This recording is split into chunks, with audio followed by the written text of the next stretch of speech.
Hello and नमस्ते। मेरा नाम है रीता शर्मा। मैं भरतपुर राजस्थान से हूँ और मैं एक कंप्यूटर टीचर हूँ जो कि बीएड कॉलेज में इस टाइम पे कार्यरत हूँ। तो मेरा शुरू से ही एम था कि मैं कुछ करूँ अपनी मेहनत के दम पे, मैं किसी पे भी डिपेंड ना रहूँ। इस एम के साथ में मैं हमेशा अपनी पढ़ाई कंटिन्यूअस करती रही। लेकिन एक टाइम ऐसा आया कि जहाँ पर एक ऐसा रास्ता आ ही जाता है कि लाइफ में कि हम कुछ करना चाहते हैं लेकिन नहीं कर पाते हैं। तो मेरी शादी बहुत ही कम एज में मेरी कर दी गई थी। मैं बीएड सेकंड ईयर में थी, उसी टाइम पे मेरी शादी हो गई थी।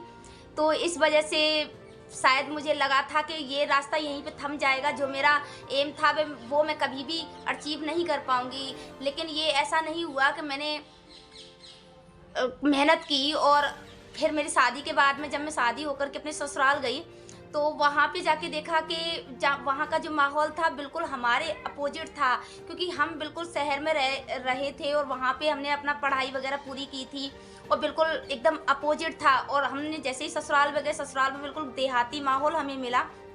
लेकिन इसके चलते हमें लगा कि नहीं भाई, यहाँ तो बिल्कुल लोगों की सोच भी एकदम अलग है और हम लोग भी एकदम अलग बैकग्राउंड से आए हुए हैं, यहाँ पे कैसे होगा। लेकिन फिर यहाँ वहाँ पे हमने धीरे धीरे अपने आप को ढालने की कोशिश की, लेकिन हमें लगा वहाँ पे कि नहीं, ऐसे वहाँ पे ऐसे इस तरीके से ढल पाना बहुत ही ज़्यादा इम्पॉसिबल है हमारे लिए। और मैंने सोचा कि यहाँ के लोगों के ऊपर अगर हम डिपेंड रहेंगे, हर चीज़ के लिए रोक टोक हमसे होती थी कि तुम जहाँ यहाँ नहीं जा सकती, तुम्हारे लिए मतलब हमें एक चप्पलों के लिए भी मोहताज होना पड़ता था। तो मैंने सोचा कि नहीं, ऐसे तो काम नहीं चलेगा, हमें खुद का कुछ करना चाहिए। तो मैंने फिर अपनी पढ़ाई को कंटिन्यूअस किया। मैंने सोचा कि भाई अपना सेल्फ डिपेंड रहेंगे, पैसे रहेंगे पास में तो हमें किसी के आगे हाथ नहीं फैलाना पड़ेगा। तो इसी सोच के साथ में मैंने कैसे भी घर से लड़ झगड़ करके अपना स्कूल ज्वाइन कर लिया और मैंने पढ़ाना स्टार्ट कर लिया। तो जो भी मेरे को जो सैलरी मिलती थी उससे मैंने अपनी पढ़ाई को भी कंटिन्यूअस किया। ऐसे करके मैंने अपनी पूरी पढ़ाई की। आज मैंने बहुत सारी डिग्रियां अपने अचीव कर ली है। मैंने 3 एमए कर ली हैं और मैंने पीजीडीसीए भी कर रखा है, मैंने बीएड भी कर रखा है और आज मैंने कंप्यूटर कोर्सेज भी मैंने काफ़ी सारे कर रखे हैं। तो उसकी बदौलत मैं कॉलेज में बहुत अच्छी पोस्ट पर भी हूँ इस टाइम पे। तो ठीक ठाक मुझे सैलरी मिल जाती है वहाँ से, जहाँ से मैं अच्छा खासा अपना जीवन चला पा रही हूँ, अपने बच्चे का पालन पोषण कर पा रही हूँ। लेकिन कुछ टाइम ऐसे थे कि क्या ही बताएं, कोरोना टाइम में ये सब इतना ज़्यादा डिफ़िकल्ट हो गया था क्योंकि स्कूल वगैरह सब बंद हो गए थे और मेरे हस्बैंड की भी जॉब छूट गई थी। तो उनका कुछ इस वजह से डिप्रेशन में भी वो चले गए थे। तो उनको एक बीमारी हो गई थी, बाइपोलर डिसऑर्डर। तो जिसके चलते से उन्होंने बहुत सारे घर में ऐसे कांड कर दिए थे, इनको संभाल पाना बड़ी इम्पॉसिबल हो गया था हमारे लिए। तो हमने काफ़ी सारे बिजनेस भी स्टार्ट किए लेकिन उनमें भी हमें लॉस हुआ उनकी बीमारी के कारण, क्योंकि वो ध्यान नहीं देते थे, उल्टे सीधे काम करते थे इस वजह से।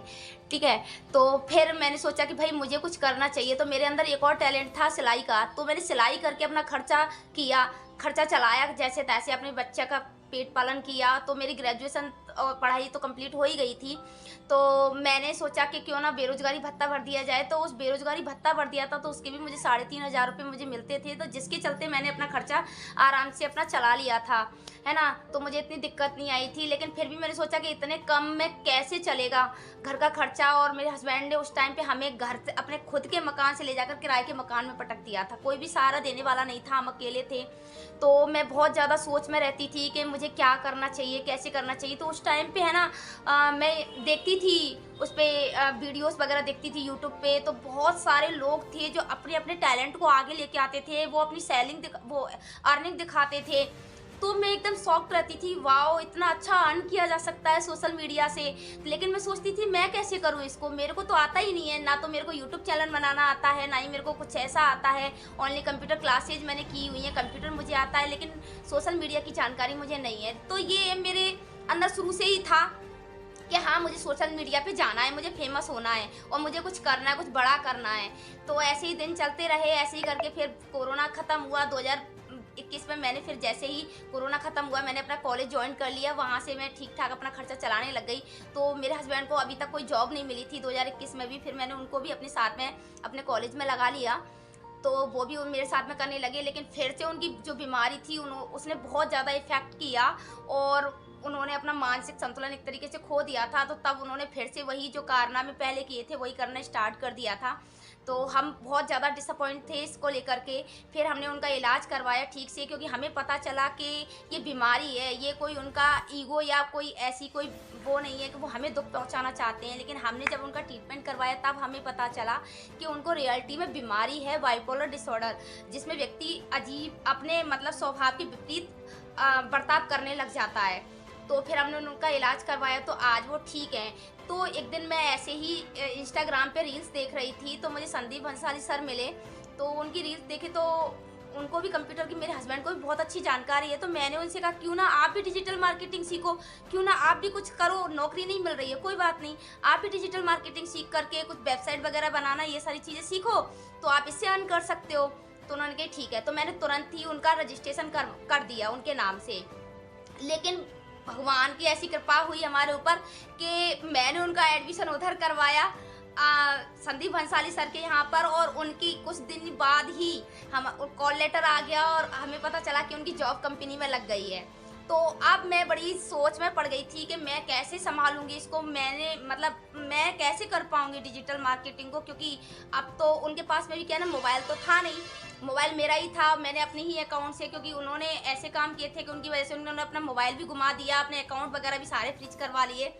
तो उनके पास तो कुछ खुद का कुछ था नहीं, तो मेरे ही उससे था। तो मैंने सोचा कि मैं ही, अब इनको कंपनी से तो टाइम मिलने वाला है नहीं, अब ये तो करेंगे नहीं, तो क्यों ना मैं ही इसको कंप्लीट करूँ। तो फिर मैं कॉलेज जाती थी, कॉलेज से आती थी 2 बजे बाद में, फिर मैं अपनी जो क्लासेस सर रिकॉर्डिंग भेजते थे उनसे मैं क्लासेस कंटिन्यूअस करती थी। कंटिन्यूअस करके मैं रात के 12-1 बज जाते थे, जो सर मुझे होमवर्क देते थे वो मैं पूरा करती थी। उसको करने के बाद ही मैं चैन लेती थी, उसके बाद ही मैं कोई काम करती थी। मुझे बिल्कुल चैन नहीं आता था कि उस काम को मैं कर ना लूँ। मैंने एक ही मंथ में मैंने पूरा इकोसिस्टम अपना क्रिएट कर लिया और मैं एक डिजिटल रचयिता बन गई। फिर मैंने देखा कि जो सर्टिफिकेट था, जो मैंने लोकनीति का कोर्स कंप्लीट किया था, उसमें मेरे हस्बैंड का नाम शो हो रहा है। तो मैंने सपोर्ट टीम से बात की कि सर ये कोर्स तो मैंने कंप्लीट किया है, तो मेरे हस्बैंड तो आगे इसमें मतलब कुछ किया ही नहीं है, उन्होंने तो मेरा नाम आना चाहिए ना सर्टिफिकेट में। तो फिर मैंने सपोर्ट टीम से कह करके अपना नाम चेंज करवाया और वहाँ जा कर के मेरा नाम चेंज हुआ, तब जाके मेरा सर्टिफिकेट आया। तो मुझे बहुत खुशी हुई। फिर मैं डिजिटल रचयिता भी बन गई। मुझे इतना खुशी हुई कि मतलब मैं सोच भी नहीं सकती थी कि मैं एक ही महीने में इतना अच्छा कर सकती हूँ। मैंने सोचा नहीं था कि इतना अच्छा कर पाऊँगी। तो सर ने एफिलिएट मार्केटिंग के बारे में भी बताया था, तो मैंने एक कंपनी को ज्वाइन किया था एफिलिएट मार्केटिंग के लिए, मिलियनेयर ट्रैक नाम से। लेकिन उसमें मुझे कोई इतना खास रिजल्ट नहीं मिल रहा था।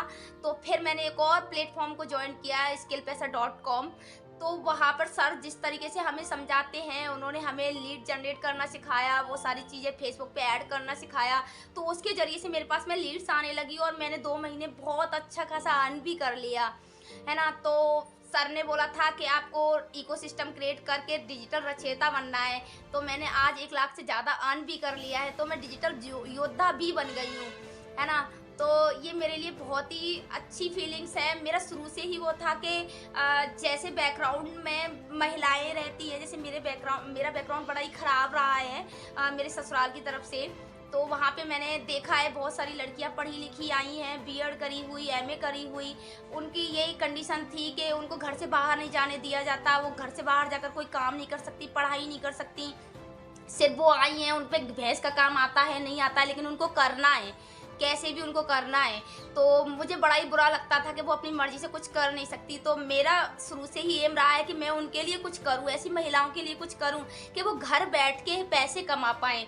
तो मैंने कुछ ऐसे प्लेटफॉर्म्स को सर्च किया जिसमें मैंने डिजिटल मार्केटिंग को सीखा, देखा, जाना, एफिलिएट मार्केटिंग जानी। तो मैं इसके ज़रिए से बहुत सारी महिलाओं को आज अपने साथ में जोड़ भी चुकी हूँ, तो वो मेरे को बहुत थैंक्स भी करती हैं। तो बस आप लोगों से भी मैं कहूँगी कि आप लोगों को डिजिटल मार्केटिंग सीखनी चाहिए और अपने एम को पूरा करना चाहिए। महिलाएं चाहे क्या नहीं कर सकती, मेरा शुरू से ही एम था कि नारीवाद जिंदाबाद, बस शुरू से, कि नारियां किसी से कम नहीं है, वो चाहे तो क्या नहीं कर सकती, वो कुछ भी कर सकती हैं अगर वो ठान लें तो बस मेरा तो यही छोटा सा इंट्रोडक्शन है। और जैसी प्रॉब्लम्स मुझे हुई तो मैं नहीं चाहती कि आगे किसी और लड़की को हो इस तरीके की, तो वो भी कुछ भी करना चाहे कर सकती हैं। मैं जब इतनी सारी प्रॉब्लम्स को फेस करके इतना सारा कुछ कर सकती हूँ तो आप क्यों नहीं कर सकते। मैं एक मदर भी हूँ, मैं कॉलेज लेक्चरर भी हूँ, मैं हाउस वाइफ भी हूँ और मैं सारे काम करती हूँ। मतलब पूरा सिस्टम मेरा इतना, मतलब दिन मेरी इतनी दिनचर्या बिजी है, मैं बिजनेस भी संभालती हूँ और किसी की वेबसाइट अगर बनने आ जाती है मैं वो भी करती हूँ, मैं सारे काम करती हूँ। तो सब लोग कर सकते हैं, आप भी कर सकते हैं। तो जुड़िए मेरे साथ में, मैं हूँ रीता शर्मा।